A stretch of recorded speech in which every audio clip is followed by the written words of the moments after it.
Hello and thank you for joining us as we talk about Ireland. I'm Jim Bruce and my guest today is an author, musician and composer whose songs have been recorded by Mary Black, Dolores Keane, Christy Moore and many others. I'm delighted to welcome Johnny Duhan to the programme. Johnny Duhan was born and raised in Limerick.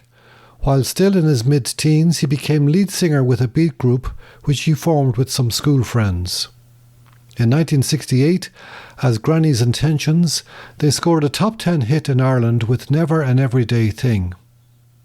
After the group split up a few years later, Johnny Duhan began a solo career as a singer-songwriter. His first album of original material was released in 1982. In 1988, he composed the soundtrack to Reefer and the Model, a feature film directed by Joe Comerford. But it is for his song The Voyage that Johnny Duhan is perhaps best known today. In 1989, Christy Moore's recording of The Voyage reached number 2 in the Irish singles chart. The song also featured on Johnny Duhan's third solo release, Family Album. Since then, he has continued to write and record collections of his own material. His latest album, Creation, was released in 2015. Johnny Duhan is also the author of 3 volumes of critically acclaimed memoirs, each named after one of his songs. The most recent, The Voyage, was published in 2018. His forthcoming book, Modern Heresies, deals with the work of major cultural figures such as James Joyce, Bob Dylan, Arnold Schoenberg and T.S. Eliot. Johnny Duhan is based in Galway, where he has lived with his family for over 40 years. We recorded our conversation in a hotel in the west of Ireland. I hope the occasional background noise does not spoil your enjoyment of our discussion. Do you think Ireland has changed much over the course of your life? Oh, completely. I mean, it couldn't have changed more, really, could it? In fact, I was trying to think about the first question on your list, and the first thing that answer that came to me was not one that I maybe would stick with, but the fact that education for the masses came in with Donogh O'Malley, that was huge, and I was thinking about that too. It came in the mid-60s, wasn't it? It was actually 68, I think. Was it 68? Because I was still in school. Yeah. Well, I was actually on the road with the band Granny's Intentions. I know, yeah. And I think it was his daughter used to contact us. She was big into the band, So just to give you an idea of what happened in the 60s, which would never have happened had the 60s not come about and changed everything. When I went back to Limerick for the first time from London, swinging London in the 60s, I was invited by, I think it was Donogh O'Malley's daughter, to a party out in their house, and a few of the granny. But she lived in the kind of upper class part of Limerick. Yes. And it was the O'Malley family that, we would never have mixed within them kind of circles. I would have been. It completely changed everything for people like me. Now, you mentioned specifically the introduction of free education as being the thing that struck you as the most positive development. Was that linked to the 1960s? Do you think that would have happened at an earlier period? I think it was linked to whatever was, strange things happen at different times.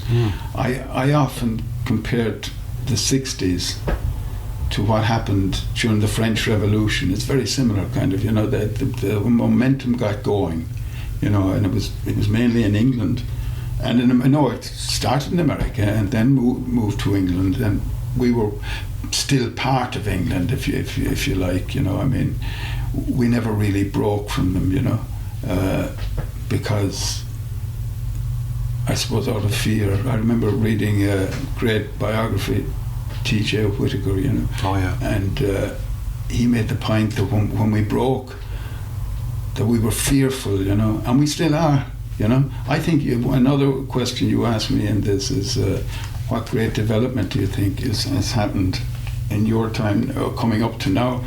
And I think it's actually that we're finally going to have to break from Britain, you know, because they've left the EU and they've left us behind.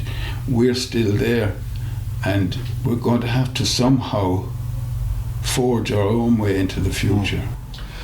Whittaker saw that we needed to do that, but he was very fearful too, you know, because he didn't think we were going to be. He at one stage he even thought we should go back and rejoin, you know, the British Empire. Yes. Yeah. So, in general, then, you're saying that it has been a very dynamic period. There's been a lot of change has taken place.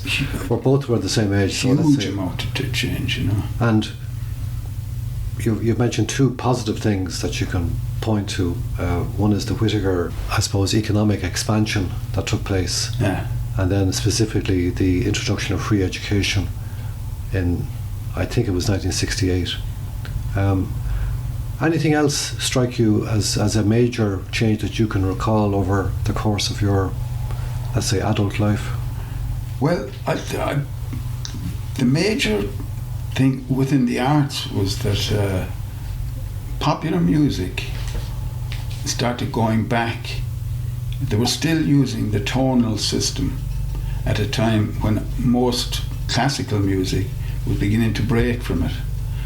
They were beginning to feel that was worn out, the tonal system. Yes, yeah. And you had these atonal composers like Schoenberg and all these fellas who very few people could listen to and still can't listen to. Indeed. You know? And there has to be a reason for this. You know, so I actually believe that the tonal system is something fundamental to music, that we cannot get away from it, and it's bound up with spirituality. Now, can I ask you this on music? You're talking about a global phenomenon where pop music, if you like, introduces an alternative to the developments within classical music, which were becoming more and more esoteric and extreme. Yeah, complicated. How does Irish traditional music fit into that picture? During the 60s, I'm thinking Sean O'Reilly, Planxty, all that kind of stuff. I think, you know, there's a chapter in my new book, I don't know, but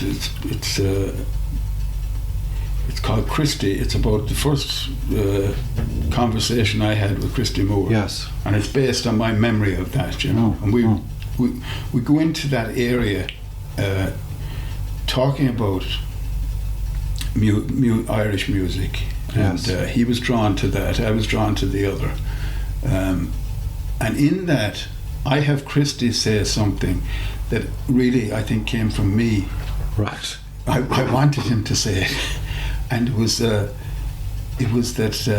I think Irish music came from spiritual music. It's very like plain chant. Yeah, it has this tonality that's very like plain chant. And I think it developed, as Christy says in my chapter, he said, once they got it out of the hands of the clerics and the clergy, they put a bit of a beat in it and they got it going. And that was it. I read a fascinating book about Russian music, Russian folk music, and the same thing happened there. If you think of it, all the great popular music came from American spiritual music. It came from Ray Charles grew up playing all these spiritual and they kind of broke away and jazzed it up a bit. But you had to have that base, that basic foundation sort of thing. Foundation to build on. You know, I mean, without it, you can't. And what atonal composers are trying to do is they're trying to start something new, completely new, Yes, yeah. Outside of all that, they felt it's exhausted. It isn't exhausted. It'll never be exhausted. It can't be exhausted. Now, you've mentioned the education, so I'm intrigued by your choice of that particular development. Yeah. I became interested. I had no interest in literature and stuff. When I was going to school, I had no interest in school whatsoever. Whatever way they were trying to teach me, it didn't sink in with me. Yeah. But until I remember, the first teacher that I really took seriously was a female teacher, and she loved poetry, and I could see that she adored it, you know. And she started telling us about Faust and Goethe, and I was fascinated. I said, "Geez, what's this like?" You know. And suddenly I was hooked. You know, I started thinking about that, and then I forgot about it for a while. Then I met a girl who loved poetry. Or she didn't love poetry. In fact, she loved the arts generally. And I discovered that the reason she loved the arts was because she was going out with a fella before who was really into the arts. And he dumped her. So she wanted to prove something. So she started studying art of all different types and literature. And I could see that it was fairly shallow, her love of it. But she got me to start reading books. She gave me a few novels to read. Franz Kafka was the first. Right. And I suddenly found myself totally fascinated. And I haven't put books down since. I've been, you know, I mean, I was reading this morning at 5 o'clock in the morning, you know. And I'm still more interested now than I ever was. And Ireland is a very literary nation, so I suppose the arts would be synonymous with literature in Ireland, would you think so, or his music? Oh yeah. Well, I mean, nobody has ever mentioned the fact that James Joyce was very uncertain of what he was doing at the beginning when he was leaving the church. The thing that jumped out at me is Stephen Dedalus is asked when he was going to college by one of his friends. He said, "Who are the best writers in the world?" And he he said, "Who would you have thought, like, you know?" Because it's a fascinating question to ask. This would be around 1900, I suppose, would it? Stephen Dedalus, like, was himself. Yeah. I mean, Stephen Dedalus. Well, I'm assuming that it's a kind of a autobiographical. Yeah, it is an autobiographical, brilliant book. I say a lot of people say it's not a great. I think it's a terrific book. For me, James Joyce is the outstanding Irish modern writer, you know. And there's very few people that came after him go anywhere near as good as he is. But he came out and he said, Cardinal Newman and Lord Byron. Because I'm fixated on that, because that to me is like a complete contradiction. Yeah. Because I've studied Newman a lot, you know, and I know that Newman really didn't like Lord Byron at all. He felt he was anathema, like, to everything that he believed in. Right. So James was, as I say, he was winging it with the devil, Right. and he knew it himself. That's the fascinating thing about him. Do you think Joyce is still a big influence then, even though people haven't managed to? I think he's reach a huge influence all over the world, for bad as well as good. But do you think particularly in Ireland, because he was Irish, do you think Irish authors feel an obligation to kind of almost emulate him in some way? They do. And not only that, but I was just beginning to find my feet as a songwriter. I was living out in the country, in Galway, by the way, on my girlfriend, my now wife, her parents' farm. I was reading Dubliners and another book that was influenced by Dubliners, I think.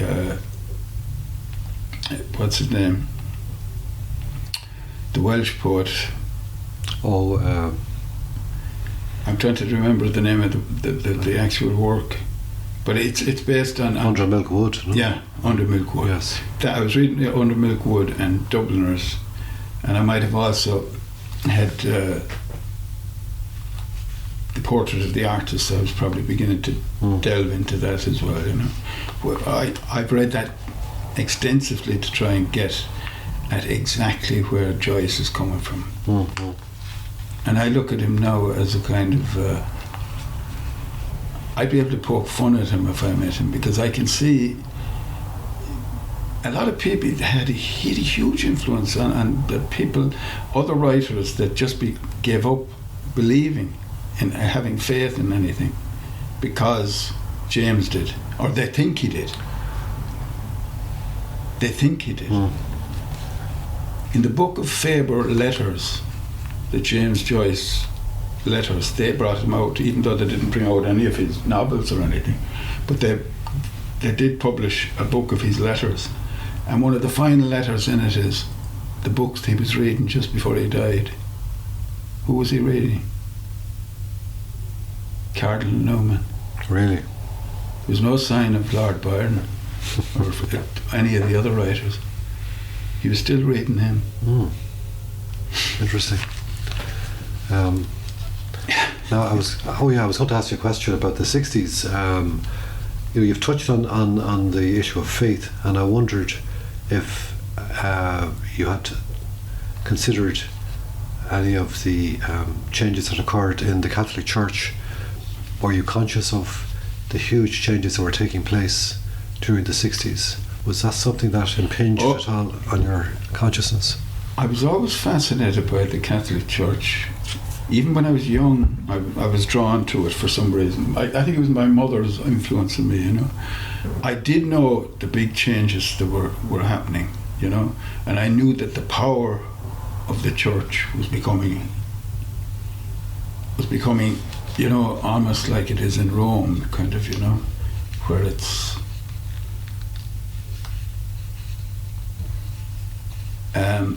one of your questions, I was going to actually answer it by saying that one of the biggest things that has occurred in my time is, you know, the scandals within the church, and I would look at that as being a positive.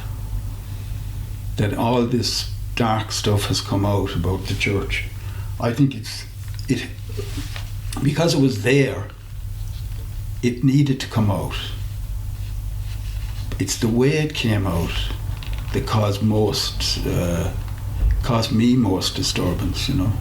And it was. I remember when I was living out in my wife's parents' farm, there was a priest, a local priest, who was in the same. He was in the same institution as the main paedophile. What's Brendan Smith. Brendan Smith. Right.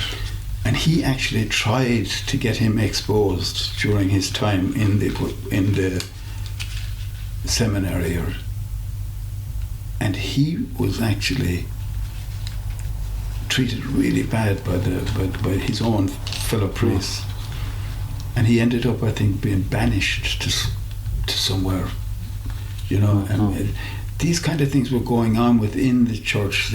So what I'm saying is, any institution that has been that powerful is bound to have a very high percentage of the people in it are going to be just using it as a vehicle for their own purposes, you know. So you see the scandals that have been exposed as a positive rather than as a negative? Absolutely. I think what's going on in the church is a bit like what went on in me when I returned to be a practicing Christian. I went through hell for years because I suddenly expected things to start going right for me in my life, because they'd never really gone that well. You know, I'd always been going off the rails, or I was I never fit in with the, even in the music industry, with the trends that were going, and so did you think that becoming or returning to Catholicism would somehow smooth the path? I thought once I got back there, I'd suddenly be answered by the heavens, and I'd be put on a road to probably the success that I felt I deserved over the years of struggle that I never got. I believe the fact that the church is now on its knees and is not getting any solace from any place is the best place for it. And I hope that keeps kicking them when they're down, because that way they'll become so purified in the end, or the few that will be remaining, that they'll start the whole fire again. And do you think this is a global thing, or is it? It's global. It's global. Everything is global. I mean, the reason James Joyce abandoned the Catholic Church is because the power that was in the whole literary world in France, he couldn't resist it, and it was a powerful force that has been growing all over Europe. But I have this theory, about music, that the purer you become, the more evil you also attract. So the Catholic Church has definitely attracted very evil men into its midst. I mean, very sick people, pedophiles, and of course, I mean, it is a sickness. I mean, we should remember that it's a vile sickness, but it's dastardly wrong, and there can be no cover up for the fact that something should have been done, I mean, the very core of Christianity, Christ says, if you offend one of these little ones, it'd be better for you that a millstone be tied around your neck and you're thrown into the sea. I mean, how blatant can you be about,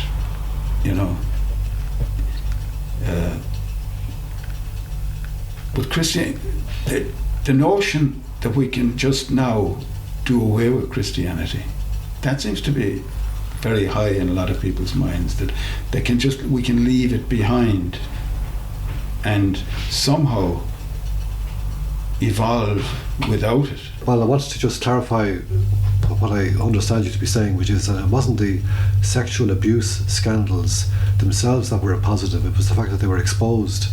That was the positive. It was the revelation. That's exactly what I'm saying. It's the level of corruption that was in the church. Not only the actual, but the people who wanted to try and cover it up. These things, evil should never be covered up. But having said that, I still believe I wouldn't be a Catholic today as I am. I mean, you can see the ash in my forehead. I was in early this morning at 7 o'clock. Now, could I just ask you one other question on this particular point, and that is, from what I know, and I don't know more than most other people, about the way in which what was going on was revealed to the world. It wasn't that, a bishop or a cardinal or a priest became a whistleblower. It was somebody on the outside of the church who revealed what was going on. Well, there were people within the church who were doing it as well, I mean, they were exposing it, but the church is such a powerful institution, it was impossible to, if you got anywhere close to revealing it to newspapers, it's a bit like any institution, religious institutions are no different than other institutions in that regard. I mean, I forget, I read this brilliant theologian one time where he'd done great assessment of institutions generally, and he said they all stick together no matter what they are, like be it a swimming club or an army, or be it a few friends. If you discovered that your best friend was doing something that you knew nothing about, would you come out and expose them, if it meant, it was going to bring down certain people? I don't know. All I know is that it was a good thing that it's all come out, and the fact that the church now is on its knees and it's no longer going around with its head held high is probably a good thing, I think myself. Now I'm going to turn to, I think, the second question that you may have considered. Again, looking back over the last 50, 60 years, as long as you want to cast your mind back, what strikes you as being the most negative development that you've seen in Ireland during that period? Well, it has to be, for me, you see, it has to be that main thing again, you know, that because all this evil was exposed within the church, it's meant basically that everybody has jumped ship and have left.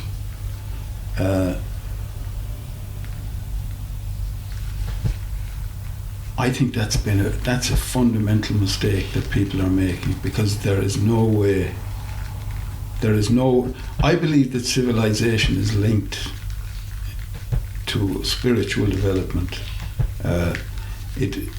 To think that we can actually move on without some kind of spiritual base is pie in the sky, you know, and it'll lead nowhere. So in Ireland, you're saying the decline of the church is the biggest negative, and that decline is linked to people's knee-jerk response to the sexual scandals that have bedeviled. Well, from what I gather, I've asked a lot of friends, family, and even within my own family, and I asked them, why is it? And they said, we can't.